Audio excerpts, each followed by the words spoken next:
자, 성막의 모형이 저렇습니다. 여러분도 보셔서 알지만, 예. 여기 앞에가 물두멍이죠.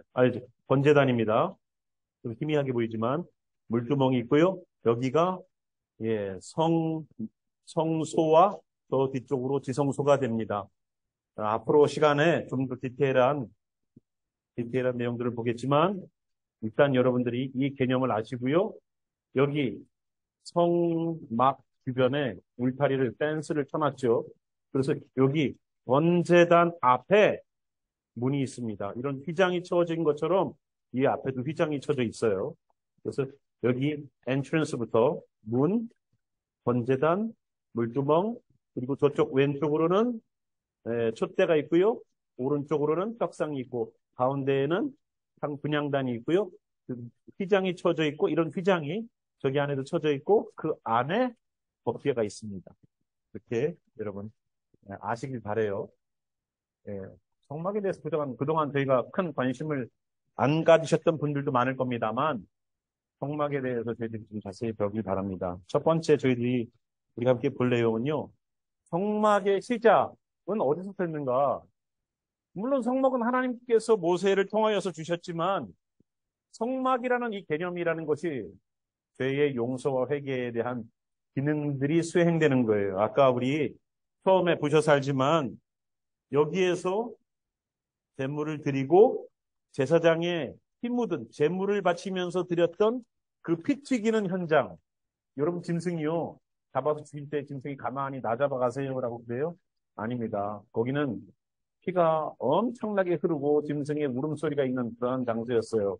그 짐승의 피가 튀긴 그 피를 제사장은 여기 물두멍에서 자기의 손과 얼굴에 핀 피를 닦습니다.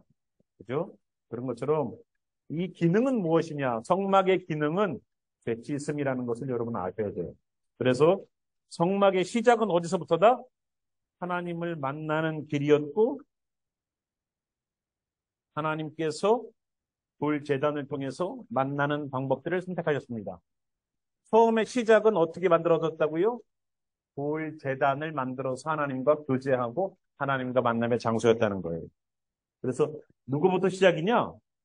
물론 아담과 하와도 짐승을 죽여서 가죽 옷을 입혀서 그들에게 살 길을 예비하는 어떻게 보면은 일종의 그러한 인간의 죄를 용서해 주시는 기능들을 경험하는 그러한 첫 장면이지만 제단을 쌓았다는 얘기는 없습니다. 물론 가인과 아벨이 제사를 하나님께 드렸다는 제목이 있지만 돌 제단을 쌓아서 하나님께 감사와 그러한 이야기들이 시작된 것은 노아, 아브라함, 야곱, 모세로부터 시작되는 계속되는 흐름 속에서 우리가 발견할 수 있습니다.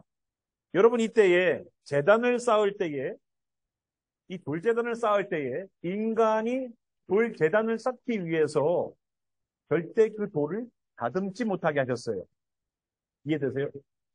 자연적으로 땅에 있는 흙을 덜어내고 발견되는 돌들 가운데에 모양을 맞춰서 제단을 쌓았던 것이지 내가 원하는 모양을 디자인해서 그 모양에 맞추기 위해서 돌을 정이나 돌을 깎아서 만들어 놓지 않았다는 거예요.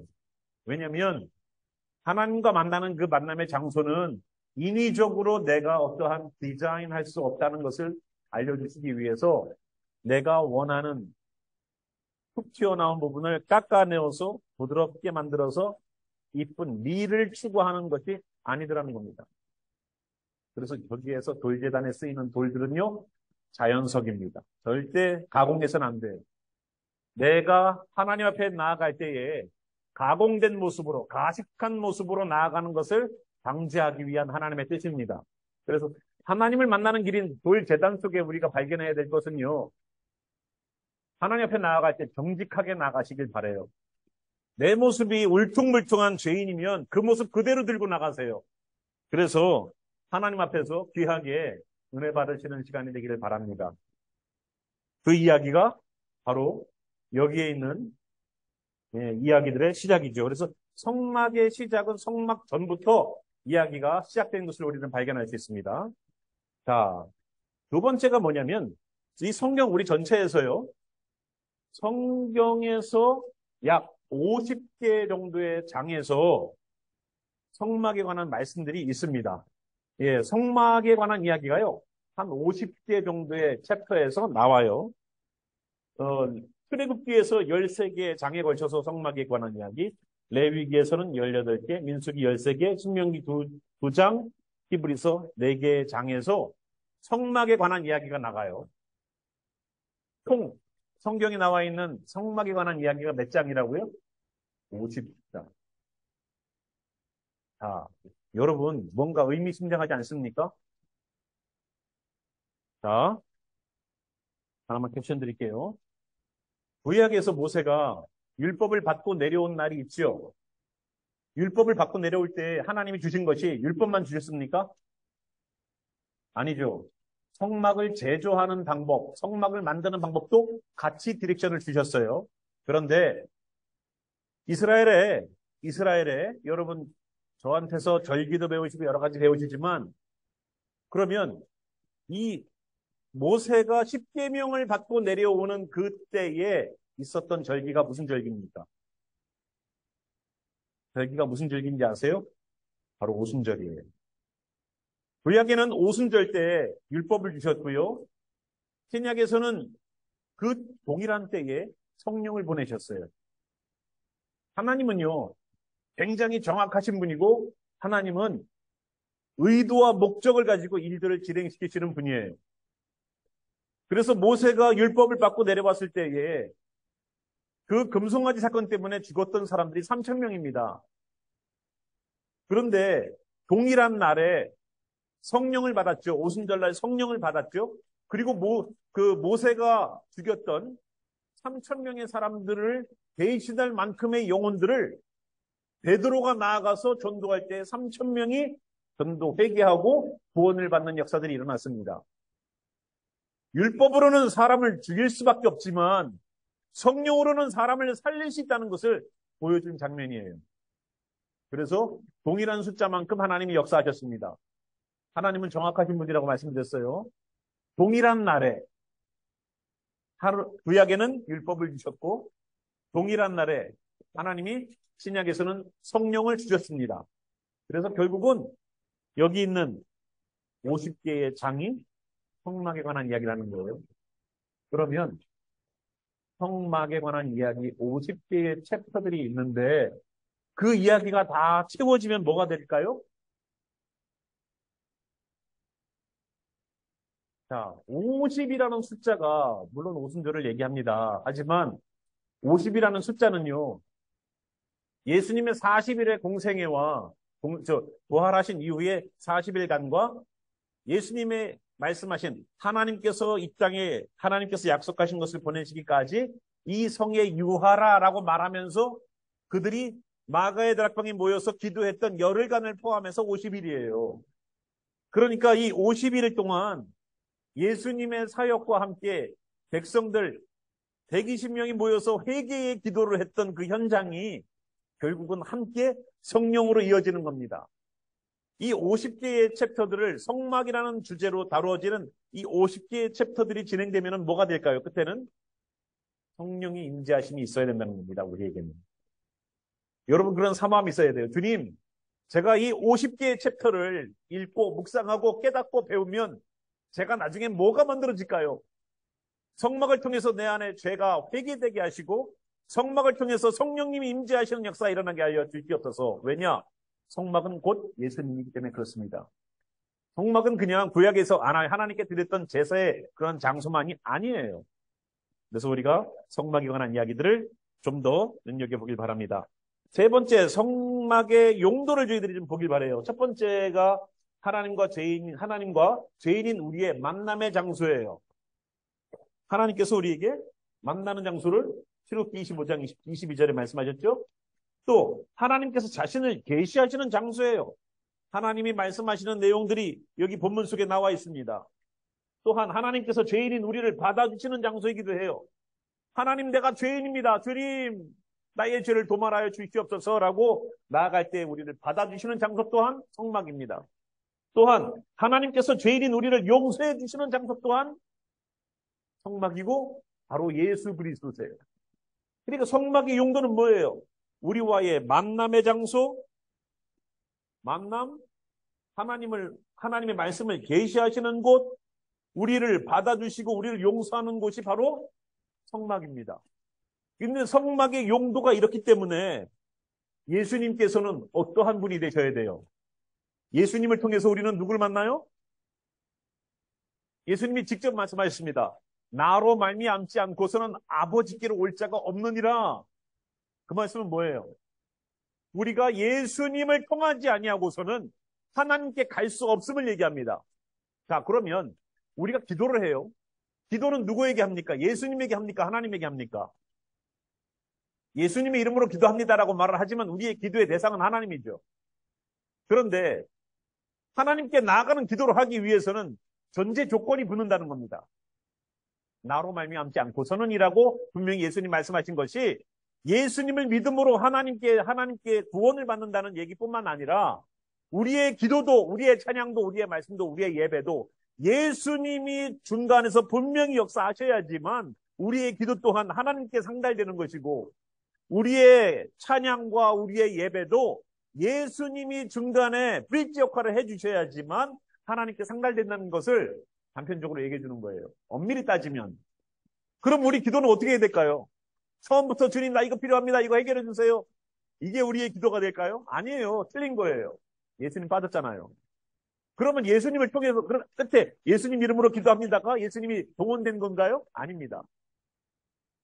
예수님을 통해서 하나님께 나아간다는 것은 예수님께서 베드로와 내가 너의 발을 찢기지 않으면 상관이 없다라고 말씀하신 것처럼 예수님께 내 죄에 대한 문제가 충분히 찢긴 바 된 상태에서 드려지는 기도가 하나님께 올라가는 기도가 될 거예요. 그러면 우리의 기도가 완전히 달라지겠죠. 지금까지는 절을 다니던 이슬람을 믿던 뭐를 믿던 인간의 행복과 인간의 목적을 위하여서 살아나갔지만 기독교는 달라요. 나를 위해서 신이 있는 것이 아니라 신을 위해서 내가 있는 거예요. 착각하면 안 돼요. 그래서 철저하게 하나님이 높임을 받으시는 저희가 이사야서 나가면서 어떻습니까? 이사야서 나가면서 이 백성들이 이스라엘 백성들, 유다 백성들이요. 뭘 잘못했습니까? 하나님께 제물을 안 드렸습니까? 하나님께 예배를 안 드렸습니까? 그런데 하나님께서 우리에게 죄악이 있다라고 말씀하셨어요. 왜냐? 한쪽으로는 하나님께 예배드리는 자리지만 한쪽으로는 악한 일들을 도모하거든요. 오늘도 보니까 뭐라고 그래요? 집에다가 집을 얹고 자기의 거처에다가 거처를 이어붙이고 땅에다가 땅을 이어붙여가지고 빈틈없이 만들어 놓고 난 다음에 거기에 혼자 산대요. 인생의 목적이 뭐예요? 부를 축적하는 게 인생의 목적이더라고요. 그 사람들에게 뭐가 있대요? 다 있을진저. 돈을 많이 버는 것이 나는 내 인생의 행복이고 내가 추구하는 목표였는데 그것 때문에 기도도 하고 그것 때문에 예수님의 이름으로 막 사용하고 그랬는데 하나님은 그걸 오히려 반대로 생각하시더라고요. 다 있을진저. 하나님이 빠지고 내가 집이 두 채, 세 채, 방 하나 더 늘리고 옛날에는 방 하나에 방도 하나 없어가지고 스튜디오처럼 그냥 그런 데 살을지라도 조금 돈 벌어가지고 방 하나 있는지 애 하나 태어나고 애 둘 태어나고 그러니까 방 2개 있는 집 이제는 방 3개 있는 집 방 4개 있는 집 점점 늘려가도 하나님하고는 전혀 상관이 없는 거예요. 오히려 그것이 하나님에게는 화가 된다는 것을 하나님이 그 사람을 화할 수 있다는 것을 저주할 수 있다는 것을 우리는 성경에서 오늘 큐티에서 우리는 발견할 수 있었습니다. 그죠? 감이 안 오시는 분들은 큐티 안 한 거예요. 자, 하나님과의 만남의 장소, 계시의 장소, 받아주시는 장소, 용서의 장소가 바로 성막이라는 거예요. 성막을 통해서 예수님을 명확하게 이해할 수 있어요. 성경은 예수님을 증거합니다. 성경은요, 예수님을 증거해요. 우리가 성경을 왜 읽습니까? 그럼 왜 읽어요? 예수님을 배우려고 그러는 거예요. 어디서부터 어디까지? 창세기부터 요한계시록까지. 에이, 구약에는 예수님 안 나오던데요. 구약에 정말로 예수님 안 나올까요? 창세기부터 안 나올까요? 천지 창조할 때부터 하나님께서 이 땅을 창조하셨을 때부터 하나님께서 창세기 1장 1절에 태초에 하나님께서 천지를 창조하시니라는 그 말씀 속에 하나님이 무슨 뜻이었습니까? 엘로힘. 그리고 창조하셨다라는 그 단어 바라. 이 바라의 세 가지 글자는 뭘 뜻해요? 성부, 성자, 성령을 뜻한다고 말씀드렸지 않습니까? 앞에 바라의, 발은 뭐, 바라의, 예? 부는 뭐예요? 벤, 라, 그리고 끝에 아, 성부, 성자, 성자, 성령, 성부를 뜻하잖아요. 바라. 그러면 천지 창조에 이미 창세기 1장 1절부터 예수님이 나온 거예요. 언제까지? 아멘 주 예수여 오시옵소서라고 말하는 요한계시록 끝에까지. 예수님으로부터 시작해서 예수님으로 끝나는 책이 바로 성경책이에요. 그래서 성경이 요한복음 5장 39절에는 성경은 예수님을 증거한다고 분명히 얘기하고 있어요. 성막도 예수님을 증거하죠. 그래서 성막도 예수님을 증거하는 거예요. 율법도 예수님을 증거하는 것이고, 성전도 예수님을 증거하는 것이고, 말씀도 예수님을 증거하는 것이고, 하나님의 이름이 여호와, 뭐 엘로힘, 그 다음에 뭐 여호와 라파, 여호와 뭐 여러 가지 이름들이 있지만 정확한 하나님의 이름은 바로 예수님이라는 겁니다. 예수와. 그죠? 왜냐하면 예수님이 말씀하셨어요. 내가 아버지의 이름을 가지고 이들에게 왔다. 그리고 이들에게 사용했다라는 얘기를 예수님이 하셨기 때문에 그렇습니다. 그 구원자의 이름 예수와. 그래서 예수님이 십자가에 못 박히셨을 때에 십자가 위에다가 편말을 하나 붙였죠. 나사렛 예수 유대인의 왕이라는 편말을 붙였을 때에 바리새인과 대제사장들이 빌라도 보고 뭐라 그래요? 아, 저거 내리셔서 저기다가 자칭이라는 단어 좀 넣어주십시오. 라고 딱 자칭이라는 단어만 넣어달래요. 아니다. 빌라도는 얘기하죠. 나는 쓸 거 다 썼다. 하고 거절합니다. 왜냐? 그 유대인들 지도자들이 봤었을 때에 나사렛 예수 유대인의 왕이라는 그 글자를 보니까 야훼라는 이니셜, 앞에 이니셜들이 보인 거예요. 그러니까 무슨 뜻이에요? 십자가에 못 박히신 예수 그리스도는 구약에서 말하고 있는 그들이 야훼, 여호와라고 불렀던 하나님이라는 거예요. 그러니까 저거 떼어달라는 거예요. 그리고 거기다가 자칭이라고 자기 스스로가 그렇게 말하고 있다는 단어만 집어넣어달라는 얘기하는 겁니다. 안 된다. 여러분 하나님이 얼마나 정확하신 분입니까? 하나님은 자기를 영이신 하나님이 육신을 입고 오신 분이 바로 예수님이에요. 그래서 성령님과 예수님과 하나님은 동일한 분이세요. 그 하나님이 예수님을 통하여서 우리에게 죄사하는 역사를 일으키셨지만 구약에서 예수님을 통하여서 성경은 예수님을 증거하고 있고 모세도 예수님을 증거하고 있고 바울도 예수님을 증거하고 있어요. 계속적으로 그 증거의 대상 성막을 통해서 예수님이 어떠한 분이신 것을 계속 얘기해 주고 있다는 겁니다. 성막을 통해서. 그래서 우리가 오늘 함께 아까 우리가 그림에서 보셨듯이 아까 그림에서 뭐 보셨습니까? 예, 성막에 관한 그 그림을 보셨죠? 성막에 여러분 아까 앞에 그림으로 잠깐 넘어가면은요. 자, 성막이 있습니다. 성막은 몇 가지로 구성될까요? 첫 번째, 문이 있겠죠? 두 번째, 번제단. 세 번째, 물두멍. 네 번째, 촛대. 다섯 번째, 떡상. 여섯 번째, 분향단. 일곱 번째, 지성소 안에 있는 법궤. 몇 개입니까? 7개죠. 왜 7개로 하나님께서 성막을 구성하게 하셨을까요? 하나님의 숫자는 7이니까. 하나님의 스텝들을 밟아와야지만 용서가 되는 거예요. 여러분, 9월 15일인가 9월 16일이 올해의 유대인의 민속 절기인 로시 하샤나라고 나팔절이라고 우리가 말하고 있는 하나님의 절기 가운데에 5번째 절기가 가을 절기가 시작됩니다. 이 나팔절 절기를 통하여서 이방인들은 구원을 받고요. 열흘이 지나서 대속죄일, 우리가 잘 알고 있는 욤키프르데이 하면은 이스라엘 백성들이 1년에 딱 한 번 제사장 가운데서도 대제사장이 이스라엘 백성들의 죄를 안고서 지성소 안에까지 들어간 날이 바로 그 날이에요. 유일하게 1년에 딱 한 번 지성소 안으로 들어가는 날이 바로 욤키프르데이입니다. 그래서 우리 이방인들은요, 욤키프르데이와 전혀 상관이 없어요. 유대인들의 날이니까. 그래서 예수님께서 공중재림하시는 나팔 불고 내려오신다라고 하는 그 날은 예수님의 공중재림을 뜻하는데 그 공중재림의 때는 나팔절 기간입니다. 그리고 6월절 대속죄일이 되어서 이스라엘 백성들에게 회개케 하셔서 마지막 때 이스라엘 온 사람들이 지금은 유대인들이 예수님을 안 믿지만 그때 되면 예수님께서 직접 그들을 죄를 심판하시고 용서하시고 하나님의 백성으로 다시 온전하게 만드셔서 단 한 명도 예외 없이 유대인들이 구원을 받는 놀라운 일들이 일어나게 되죠. 그리고 초막절이 될 때에 예수님께서는 지상재림을 하십니다. 공중재림이 아닙니다. 이젠 지상재림이 있습니다. 그러한 절기가 이루어지는 귀한 시간이 되는데요.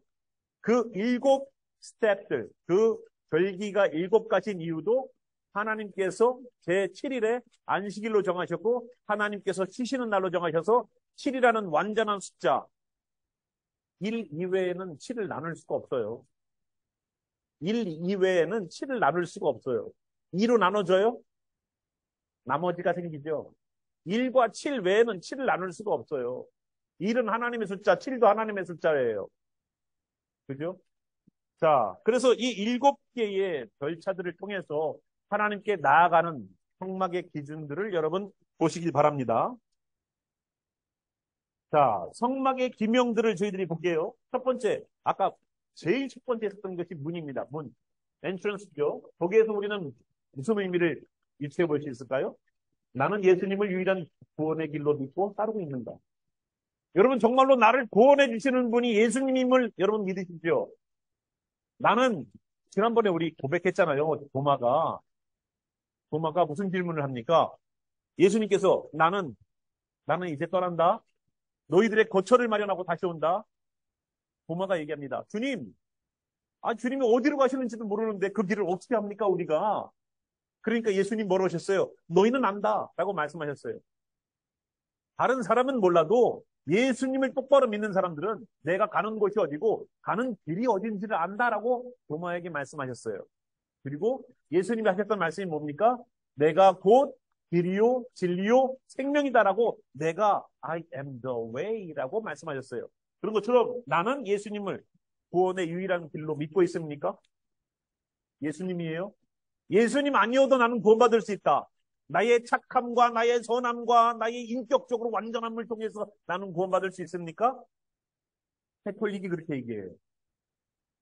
캐톨릭은 예수님을 안 믿는 종교일지라도 그 사람이 선하게 살고 착하게 살면 구원을 받을 수 있다라고 말을 합니다. 그래서 캐톨릭은 잘못된 거예요. 예수님 이외의 길들을 제시하고 있기 때문에 그들은 잘못된 겁니다. 여기 있는 것처럼 문 하나를 통해서 성막으로 들어가는 거예요. 내가 죄를 씻기고 하나님으로부터 용서를 받을 수 있는 유일한 길은 뭐라고요? 바로 예수님임을 뜻해. 절대 잊어버리지 마세요. 그래서 나는 문을, 만약에 여러분 여기가 옛날처럼 성막이라고 치자고요. 그러면 여러분 저 뒤에 있는 엔트런스를 통해서 들어오실 때에 나는 이 문이 예수님을 상징하는 것입니다라고 믿고 들어오시라는 얘기예요. 이게 여러분 기도하실 때에도 아마 여러분 기도하실 때 한번 성막을 기준 삼아서 한번 기도해 보세요. 주님, 제가 오늘 교회를 갑니다. 교회의 현관문을 열고 들어갈 때 예수님이 나의 구원의 유일한 문이라는 것을 기념하는 의미로 나는 이 문을 엽니다. 이 문은 예수님의 보혈로 씻기시고 만드신 구원의 유일한 문으로서 나는 이 문을 통해 오늘도 구원의 자리에 서길 소망합니다. 이런 믿음을 가지고 들어오시라는 얘기예요. 그냥 문 열고 들어오시는 것이 아니라 의미가 있겠죠. 의미가 있겠죠. 이렇게 하나하나 의미 있게 살길 바랍니다. 자, 두 번째, 아까 50분이죠. 네모난 번제단. 그 번제단에서 어떤 일이 있었습니까? 나는 나의 죄는 무엇인가? 주님, 제가 뭘 잘못했나요? 이거를 기억해 보는 거예요. 예수님께 우리가 교회에 와서 교회 문을 열고 들어오셨어요. 그럼 첫 번째 자리에 앉으셔서 뭘 합니까? 기도하시죠. 교회 오자마자 기도하시죠? 뭐 기도하세요?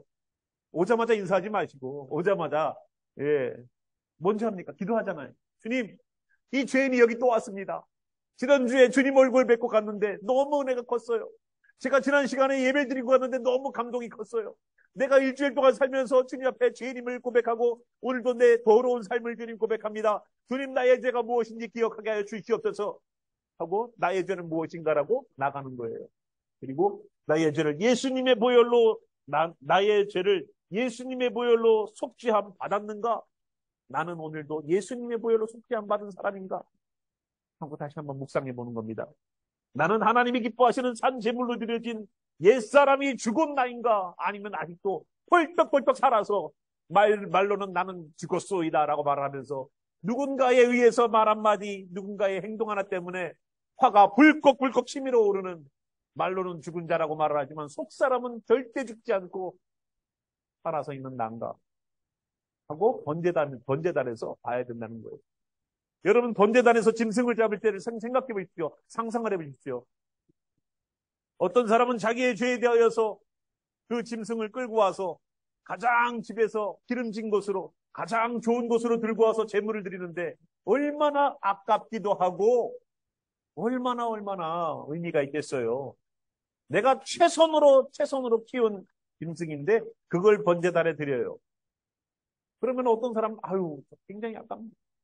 주님, 제가 이거 어렵게 번 돈인데 이거 번 돈 드리려고 그러니까 너무 아깝네요. 그런 사람도 있을 거예요. 그러나 또 한편으로, 주님, 제가 정말로 어렵게 번 돈입니다. 제가 어렵게 키운 이 양 한 마리입니다. 주님, 받으세요. 얼마나 감동과 감사가 넘칠까. 똑같은 헌금을 드려도 그 헌금에 대한 마음의 자세는 완전히 다릅니다. 여러분, 제발 드리고서 복 받는 그러한 것이 되어야지, 드리면서도 어거지로 기뻐하지도 않는 그러한 마음으로 드리지 마세요. 어리석은 거예요. 정말 어리석은 거예요. 그래서 나는 기뻐하시는 상식물로 온전하게 드려지고 있는 옛사람이 죽은 나인가라고 돌아볼 수 있는 번제단이 되길 바랍니다.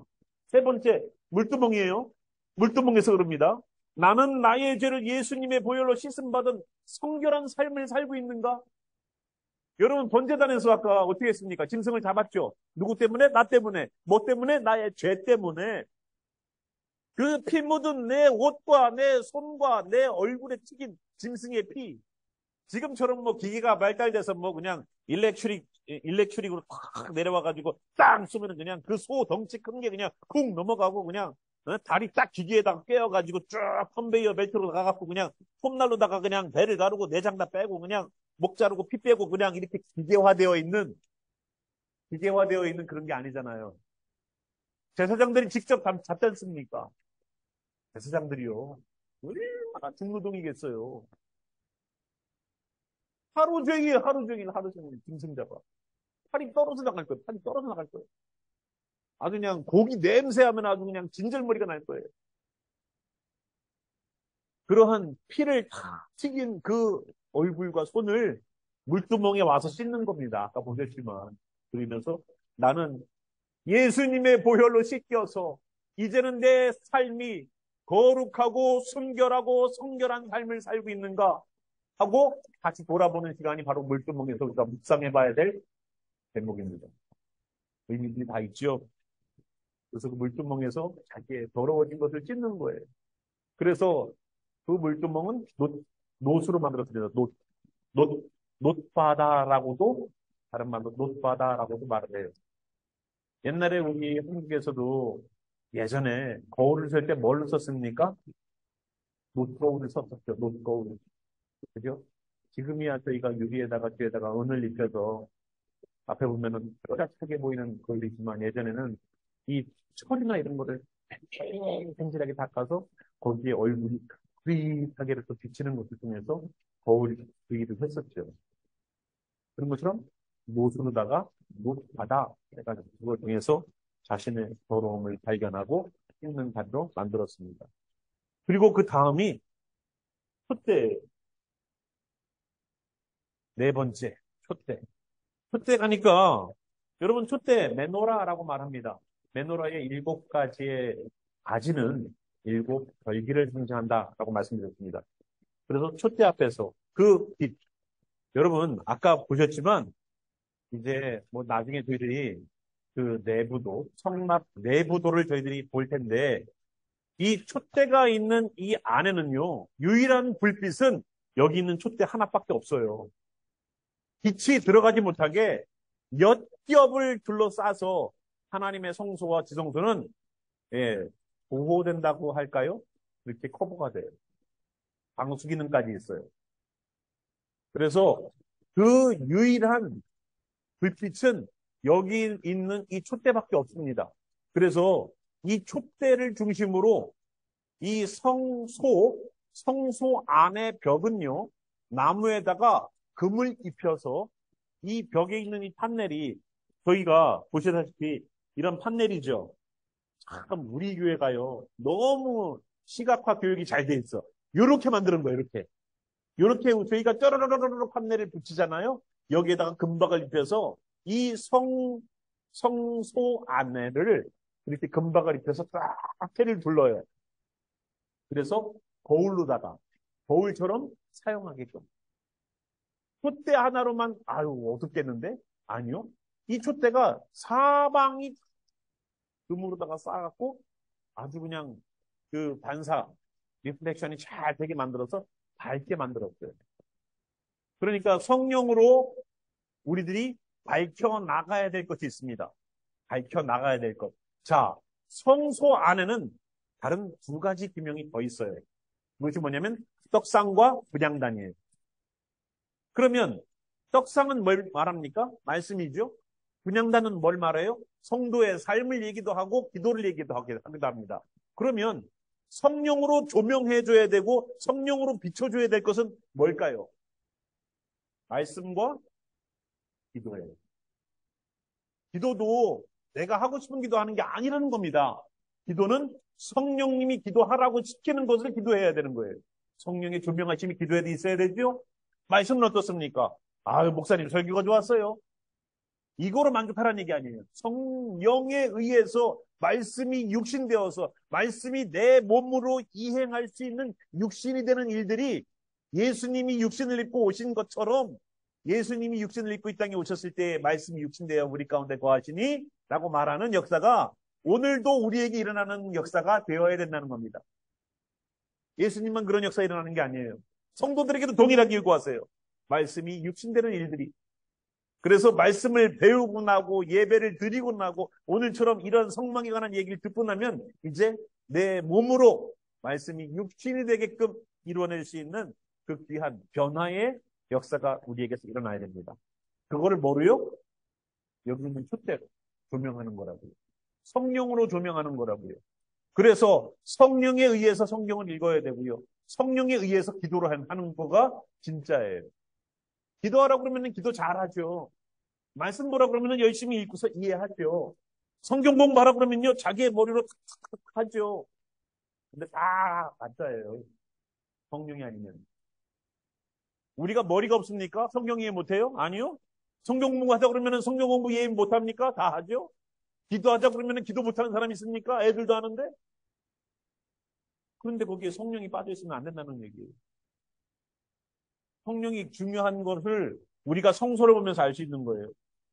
성령으로 말씀 보고, 말씀 읽고, 말씀 배우고, 성령으로 기도하는 것이 아니면 불 꺼진 성서예요. 거기 있는 이 촛대는요, 24시간 불을 켜놓는 겁니다.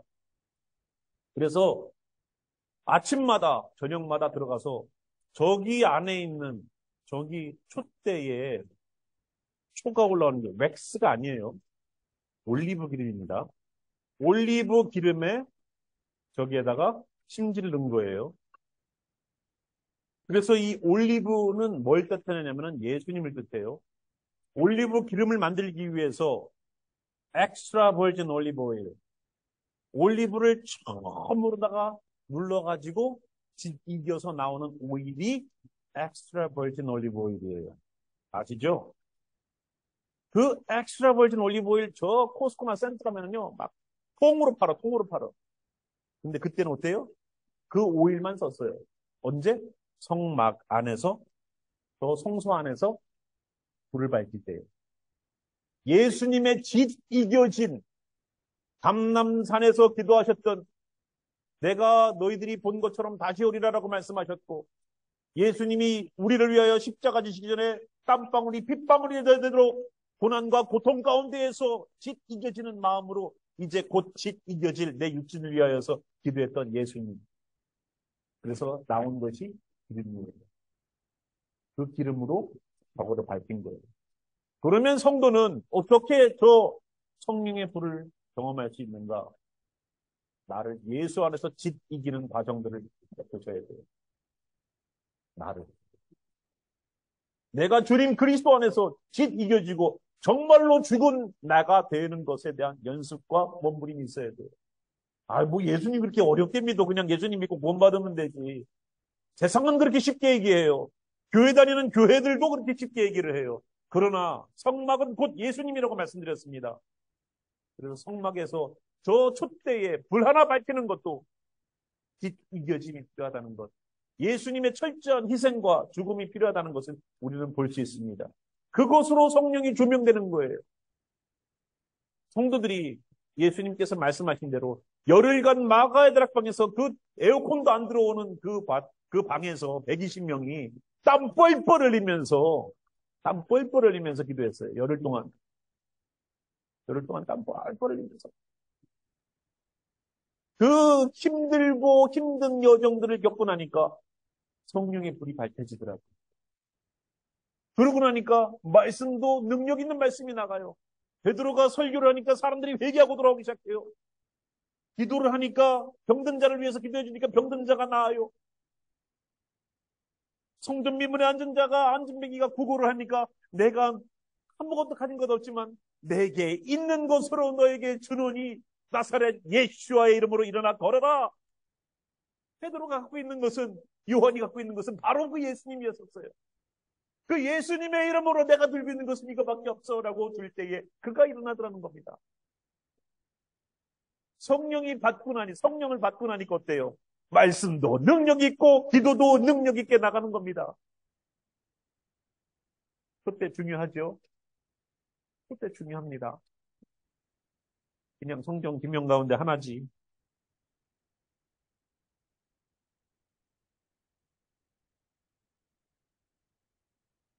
자, 그때가 몇 번째 기명입니까?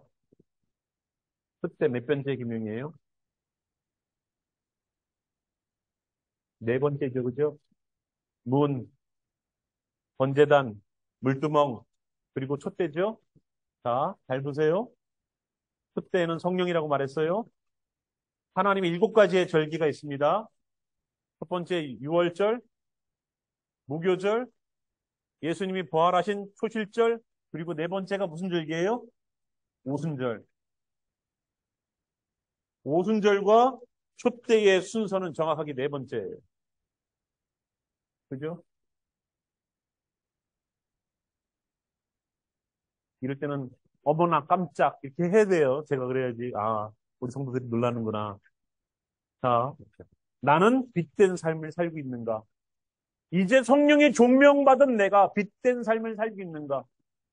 예수님이 괜히 너희는 세상의 빛이요, 너희는 세상의 소금이요라고 말씀하셨을까요?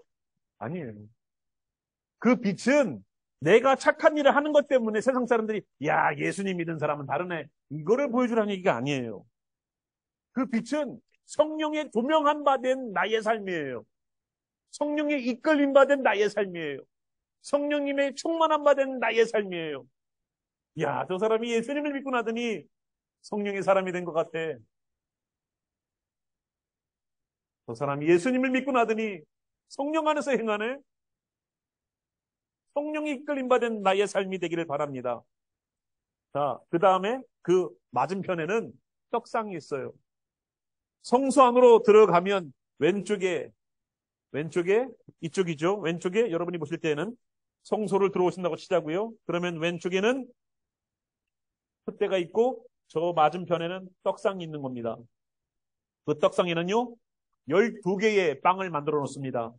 그리고 빈대떡처럼 이렇게 널찍한 빵 6개를 한 스택으로 쌓아놓고 또 6개를 한 줄로 쌓아서 12지파를 상징하기도 하고 하나님께서 주시는 말씀을 상징합니다. 그래서 12지파가 하나님께서 주시는 양식으로 먹고 살았던 그것을 기억나게 하시는 거예요.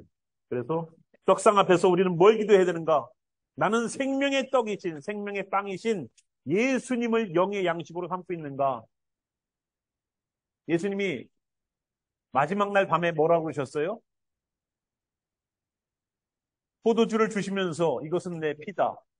그리고 빵 한 덩어리를 찢으시면서 제자들에게 나눠 먹이시면서 뭐라고 그래요? 이것은 내 살이다. 말씀하셨죠? 그래서 그 떡상은 예수님을 상징합니다. 그러니까 우리는 예수님을 믿는다는 것은 예수님으로 공급받고 사는 사람들이에요. 예수님이 베드로에게 이런 말씀하셨어요. 음부의 권세가 반석 위에 세운 교회는 음부의 권세가 하야하지 못한다라는 말씀을 하셨습니다. 그죠? 자, 그 말씀은 베드로에게 하신 그 말씀은 정말로 말씀으로 충만한 바 되어서 어느 누구도 흔들 수 없는 견고한 그런 말씀이 될 겁니다. 떡상에 있는 저 빵들, 저 6개씩 쌓아놓은 그 말씀들을 통해서 예수님의 찢긴 몸을 상징하죠. 원래는 하나의 빵덩어리였습니다. 그러나 그것을 브레이크해서 나눠주셨어요. 그리고 그들을 먹이셨어요. 그런 것처럼 예수님은 곧 최후의 만찬을 하시고 나서 십자가를 그 다음날 아침에 지십니다. 이 진짜 예수님의 몸을 찢으셔서 제자들을 먹고 살게끔 하는 양식이 되어주세요. 언제처럼? 구약의 만나처럼. 그래서 나는 하나님의 말씀을 내 삶의 양식으로 삼고 있는가? 라고 구약의 만나 먹었던 것처럼 나를 공급하시는 하나님의 말씀을 여러분 가지고 사는 거예요. 우리는 그냥 사는 게 아니라 예수님이 마귀를 이기셨을 때처럼 이 돌을 들어서 떡덩어리 만들어 드시오. 예수님 40일간 금식하셨으니 배고플 테니 예수님의 능력일 정도면 없는 것도 있게 하실 텐데 저기는 돌덩어리 하나 떡을 못 만듭니까? 빵을 못 만듭니까? 만들어 드시오. 예수님 거기에다가 예수님 하나님의 능력을 사용하지 않으셨어요. 그리고 하나님 시험하지 말라. 그리고 무슨 말씀을 인용하셨냐면 하나님의 사람은 뭐로 살아요? 하나님의 입으로 나오는 말씀으로 사는 것이라고 말씀하시고 시험을 이기세요. 그러니까 하나님의 사람이 살아가는 방법은 뭡니까? 말씀으로 살아가는 거예요. 말씀으로.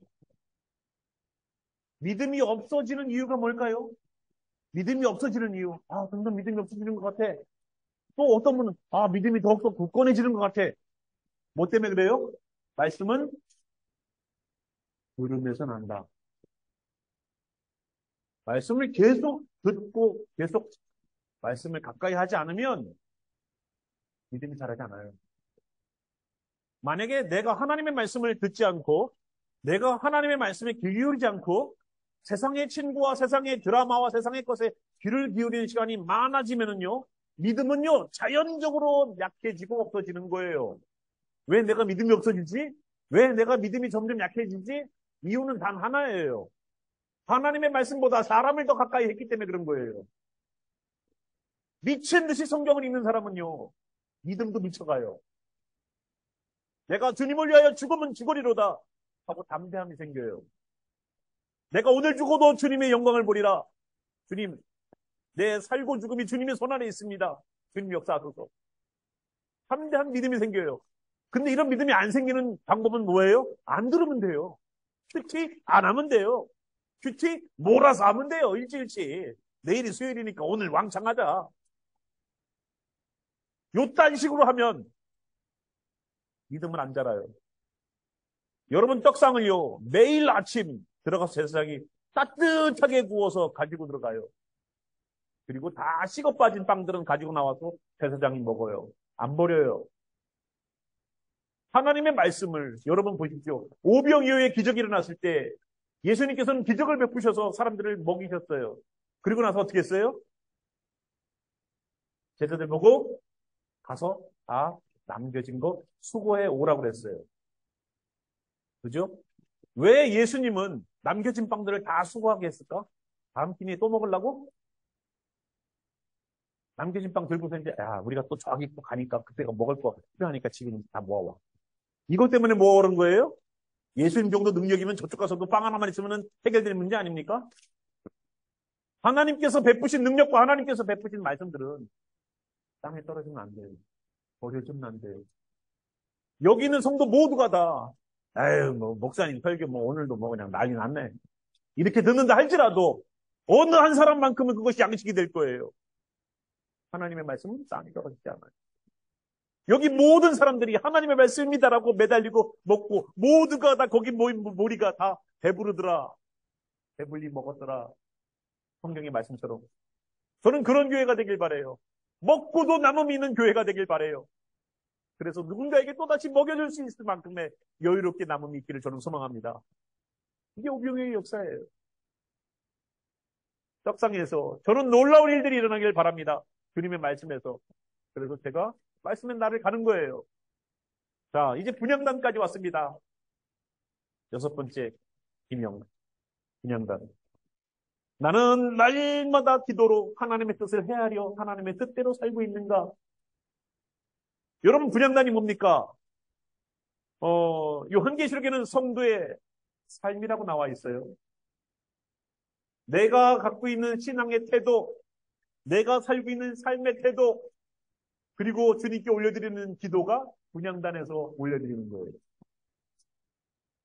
저 분향단에서 올려드리는 저 향을 만드는 방법 또한 굉장히 고급 재료를 써서 어렵게 만들어가지고 저 분향단에 향을 올리는 겁니다. 그냥이 아니에요. 우리의 기도가 쉬울 것 같습니까? 여러분 기도해서 기도만 하면은 턱턱 응답 받던가요?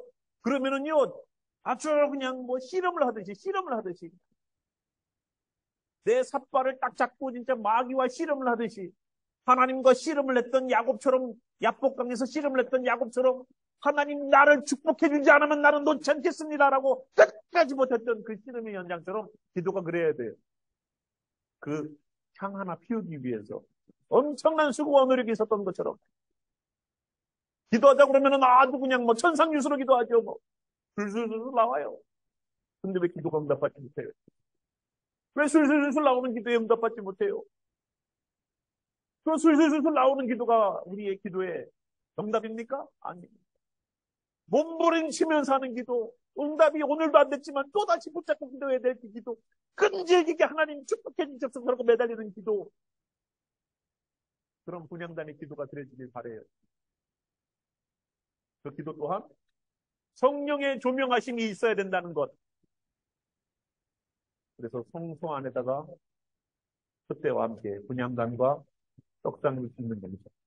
자, 마지막 7번째. 지성소 안으로 들어갑니다. 지성소 안으로 들어가니까 법궤가 있어요. 등곡궤라고도 말을 합니다. 여러분 나중에 저희가 관련된 사진들을 보여드릴 텐데 이 증곡궤라고 말하는 이 법궤 위에는 케루빔이라고 말하는 천사 2명이 서로가 마주 보면서 그들의 날개를 쭉 펴서 날개 끝이 거의 다 있는 그러한 모습을 합니다. 그게 케루빔인데요. 이 케루빔은 증곡궤 위에 있습니다. 여러분, 이 케루빔이 언제 처음 등장하게 되는지 아시죠? 성경에서. 아담과 하와가 범죄하고 난 다음에 하나님께서 그들을 내쫓으시고 그들이 더 이상 생명나무를 따먹어서 여기 있는 하나님의 사람, 하나님처럼 영생할까 하여서 막아놓으셨던 것이 바로 생명나무예요. 그 생명나무를 막아놓으실 때에 누구를 동원하셨습니까? 바로 우리 성경에는 그룹이라고 말하지만 그게 영어의 그룹을 말하는 게 아니에요. 히브리어입니다. 헤루빔을 말하는 거예요. 헤루브를 그걸 갖다가 우리 성경에는 그룹을 해놓으니까 신천지가 그걸 그룹으로 영어로 해석하더라고요. 신천지가. 야, 무식하면 용감하지. 케루빔입니다. 이 케루빔이 어디 있느냐? 아까 보셨던 지성소로 들어가는 그 휘장이 있어요. 나중에 저희들이 그 사진들을 보실 거예요. 그 케루빔이 있는 그 휘장을 넘어서 들어가면 그 안에 법궤가 있어요. 그러니까 분향단과 법궤, 그 증거궤 사이에는 장막이 쳐져 있습니다. 휘장이 쳐져 있어요. 거기에 디자인이 뭐라고요? 케루빔이라고요. 근데 하나님께서 예수님이 십자가 지시고 나서 휘장을 찢으셨죠? 성경은 분명히 얘기합니다. 위에서 밑으로. 밑에서 위로 찢은 게 아니에요. 위에서 밑으로 찢은 거지. 하나님의 찢으심을 분명히 보여준 겁니다. 성경은. 그래서 그 케루빔을 찢어서 이제는 지성소 안으로 들어가서 지성소 안에 있는 법궤 안에 있는 세 가지의 역사가 나타나기를 원하시더라는 거예요. 자, 뭘까요? 첫 번째, 십계명과 돌판입니다. 십계명 돌판입니다. 나는 하나님의 말씀대로 사는가? 하나님의 법궤 안에는 세 가지가 들어가 있죠. 첫 번째 뭡니까? 돌판, 십계명입니다. 두 번째는요. 답이 다 나와요. 아론의 쌍난 지팡이. 세 번째는요. 답을 보여줘도 못해요? 만나. 예. 어떤 식당은 보니까 만나 분식이라고, 만나 분식? 정말로 맛이 있는지 모르겠습니다만, 그 만나가 맛이 난다는지, 맛난지 모르겠으나, 어쨌거나, 자, 이 세 가지가 중국계 안에 들어가 있습니다. 그런데, 거기에는 의미가 있겠죠. 왜 하나님이 역사를 보여주셨던 수많은 것들이 있지만, 이 세 가지를 넣어놓으셨을까? 정말로 지성소 안에 들어가서 인간이, 대제사장이 그 안에 들어가서 용서함을 받는 그 자리에서 하나님께서 세 가지를 그 안에 중요하게 놓는 이유는 하나님의 말씀과 죽었다가 살아났음을. 여러분, 지팡이 있잖아요. 지팡이. 지팡이에서 싹이 나요? 지팡이에서 싹이 나는 거는 기적이라고 부르죠. 그런데 그 아론의 지팡이에서 싹이 나올 때에 우리 성경에는 뭐라고 그랬죠? 아론의 싹난 지팡이가 뭡니까? 살구나무라고 그랬죠? 아몬드입니다. 아몬드예요. 그래서 아몬드의 의미를 나중에 저희들이 따로 한번 보겠습니다. 자, 아론의 쌍난 지팡이가 있습니다. 그래서 죽었다가 살아났나? 하나님께서 케루빔을 찢고서 생명나무에 접근하면 어떤 일이 벌어져요? 말씀대로 살게끔 만들어 놓으시고 죽었던 내가 살아나게 하시고 광야에서 그들이 만나러 양식을 담아서 40년간 하나님께서 죽지 않게 하시고 살게 하시고 가나안 땅까지 이끌게 하고 오신 것처럼 지금도 하나님의 말씀을 양식으로 삼는 크리스천들에게 매일매일 공급하는 말씀이 되어서 언제까지 공급하세요? 가나안 땅, 천국 들어가는 그날까지 공급하세요. 그래서 여러분들이 하하호호 할머니가 되고 할아버지가 되어도 할아버지 할머니가 되어서 청력을 잃을지라도 주님의 말씀에 은혜를 받으면 그것으로 양식이 되는 거예요. 주님, 오늘도 이 말씀 붙잡고 주님 나라가게 하심을 감사합니다. 오늘도 주님 나라 내가 준비하고 있는 과정 가운데 있습니다. 주님의 말씀이 양식이 되어서 하나님 나라 가서도 주님의 양식으로 또 뭐 하다 왔느냐. 예, 주님의 양식의 말씀을 먹고 왔습니다. 그래서 만나가 거기 있는 거예요. 어디에? 케루빔을 찢고 들어가는 사람들에게 생명나무에 접근할 수 있는 길들이 열린 것처럼 생명나무 대신 예수 그리스도에게 접근할 수 있는 거예요. 예수님을 통해서 우리가 얻을 수 있는 것이 뭡니까? 죽은 자가 살아나는 생명의 역사, 살아난 자들에게 공급하시는 만나 되신 하나님의 말씀, 그 말씀은 바로 율법의 말씀. 그래서 저희가 토라 포션을 몇 년 전에 이미 올려놨습니다. 하나님께서 토라 포션, 창세기부터 시작해서 5개의 모세오경이라고 말하고 있는 토라, 이 5개 책만 토라라고 그래요. 이 토라의 말씀 속에 하나님께서는 성막에만 예수님을 녹여놓은 것이 아니라 하나님께서는 창세기 1장 1절부터 시작해서 신명기 제일 마지막 장까지 예수님을 숨겨놓으셨어요.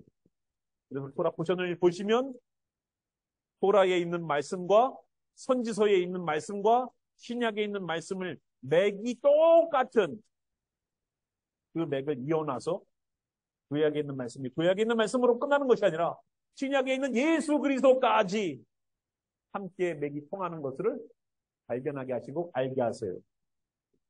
그래서 여기 세 가지를 하나님께서 지성소 안, 법궤 안에 놓는 이유는 바로 이런 이유들이 있습니다.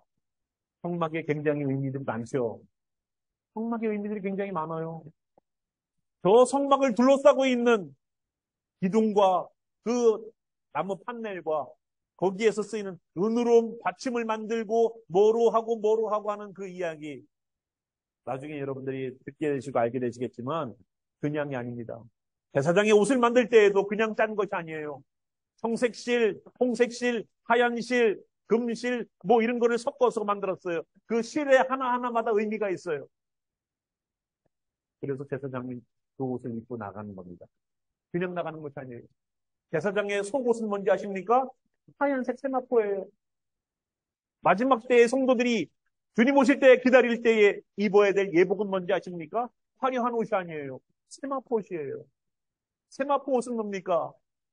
내 겉에 화려한 목사로서의 직분 갖고 있는 그것 띠고, 내가 그동안 신앙생활을 얼마나 오래 했느냐, 내 화려함을 띠고, 내가 세상에서 어떤 사람이냐를 띠고, 내가 얼마나 똑똑한 사람이냐 띠고, 누구나 다 똑같이 아무런 지위, 고하, 남녀노소를 불문하고 똑같이 입는 하얀색 세마포.